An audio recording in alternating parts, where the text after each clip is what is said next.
It is 3 years since the administration of President Muhammadu Buhari took office. The administration at inception was set on 3 major goals. They are security, anti-corruption and the economy. On this week's episode of the program, we'll look at how the administration has fared in the last 3 years.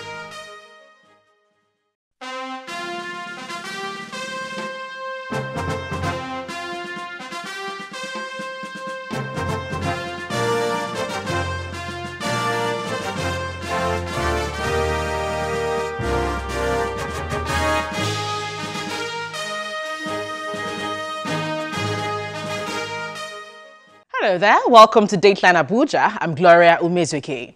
The fight against corruption, improving the economy and ending insurgency as well as insecurity were the focus of the present administration when it took oath of office 3 years ago. We had a conversation with the senior advisor to the president on media and publicity on how much the administration has done to fulfill these promises. Well, but first, what are the stories that made headlines within the week in the nation's capital?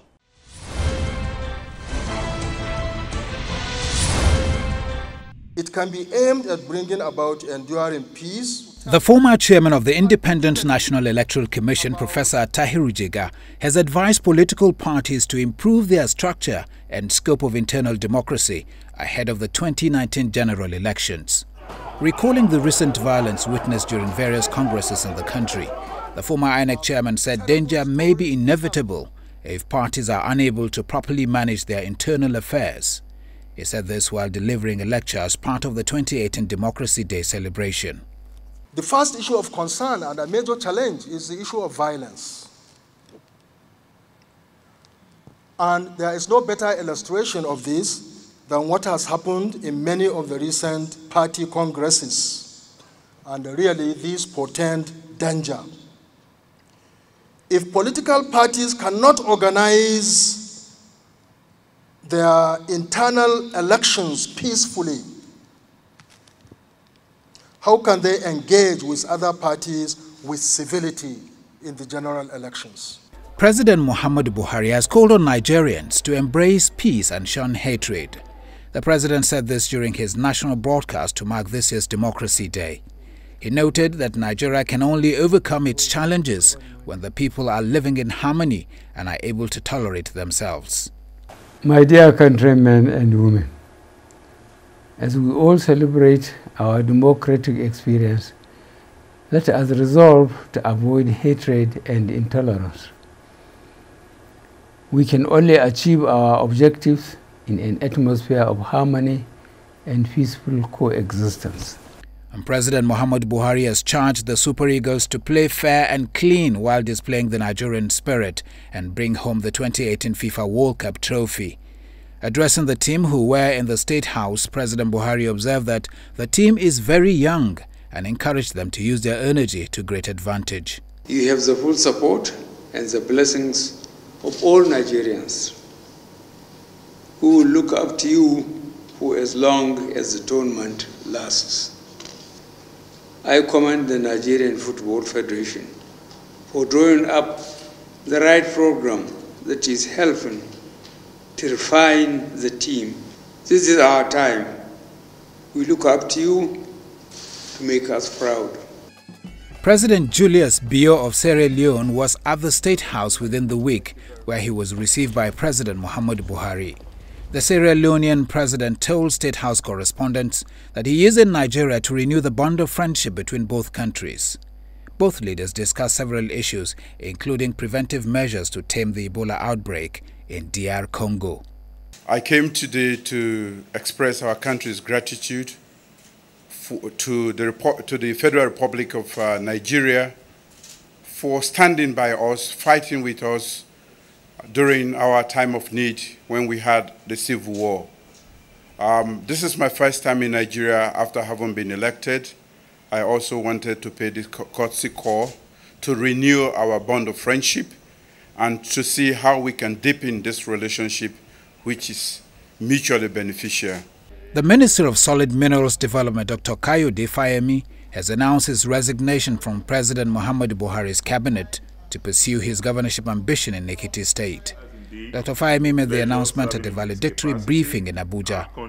The former minister emerged as the All Progressive Congress governorship candidate for EKITI State in the party's rescheduled primary election, which held on May the 12th. He faulted the allegation that he was desperate to become the governor of the state for a second time, insisting that he was contesting the election because he was unable to complete his mission in his first tenure. It is with mixed feelings that I address you today on the occasion of the valedictory ministerial briefing, marking the conclusion of my tour of duty as Minister of Mines and Steel Development in the BUHARI administration. A Federal Capital Territory High Court has sentenced former governor of Taraba State to 14 years imprisonment without an option of fine. Justice Banjoko sentenced the former governor to 14 years in prison for criminal breach of trust, 2 years for misappropriation of government funds, 7 years for receiving gratification, and 5 years for obtaining valuable government properties without consideration. They are to run concurrently. The court found him guilty in 27 out of 41 counts. The former governor who ruled Taraba State between 1999 and 2007 is accused of criminally misappropriating and misapplying the sum of 1.64 billion naira when he governed the state. At least out of the 41 counts, 27 counts have been shown to have been proven beyond reasonable doubt. And this sends a clear signal to the society that people that are entrusted with our properties, our resources, should take good care of it and should always endeavor to be accountable, should not go on with impunity, should ensure that corruption is stamped out, that they don't come whether with corrupt mind, as his lordship rightly said, or get corrupted in the process. The striking Joint Health Sector Union have suspended their 6-week-old industrial action as the leadership of the union directs members to resume work and allow room for renegotiations with the federal government on Monday, June the 4th. Addressing journalists in Abuja, the president of Johesu, Comrade Josiah Bayo-Bilemoyen, explains that the suspension is a show of respect for the Senate President, who intervened after several negotiations meeting with the federal government ended in deadlock. Due to the intervention of His Excellency, the Senate President, Senator Dr. Abubakar Bukola Saraki, the NEC in session approved that the 6-week-old strike be suspended this day, Thursday, 31st May 2018, because of the sympathy the unions have for the suffering Nigerian masses, and also to pave way for further negotiations to continue on Monday, 4th June 2018. The coast is now clear for young Nigerians seeking elective positions to contest in the upcoming general elections in 2019, as President Buhari signs into law the bill for reduction of age of Nigerians seeking elective positions. At a ceremony held at the State House Council chamber, the president said the bill presents Nigerian youths with an opportunity to make their marks on the nation's political space. He said they could aspire and seek election to all positions, but not his seat. The bill I just assented now becomes an act of the National Assembly.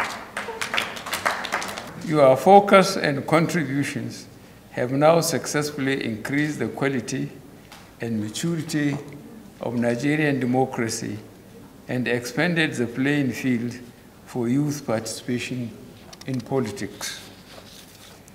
You, the young people of Nigeria, are now set to leave your mark on the political space.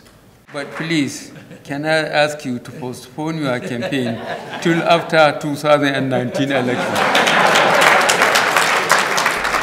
Following the state of insecurity in the country, the Senate held a closed-door session with the National Security Advisor, Major General Babagana Monguno, after which the lawmakers resolved to approve more funds to address the spate of insecurity in the country. General Monguno was invited to brief the lawmakers on the proliferation of firearms, spate of killings by terrorists and kidnapping by hoodlums across the country. Mr. President, very distinguished colleagues. Emerging from the interaction, President of the Senate, Dr. Bukola Saraki, said the NSA was directed to submit a funding request for consideration by the National Assembly. We received brief from the National Security Advisor on the proliferation of dangerous firearms, spate of killings by terrorists and kidnapping of hoodlums across the country. He answered questions from distinguished senators bordering on security insurgents, terrorism, kidnapping, coordination of the security agencies, and in general killings in the country. Thereafter, we directed that he submits a funding request similar to other head of security agencies that had come before us, and also submit consideration for where relevant amendments to existing laws involving security agencies needs consideration.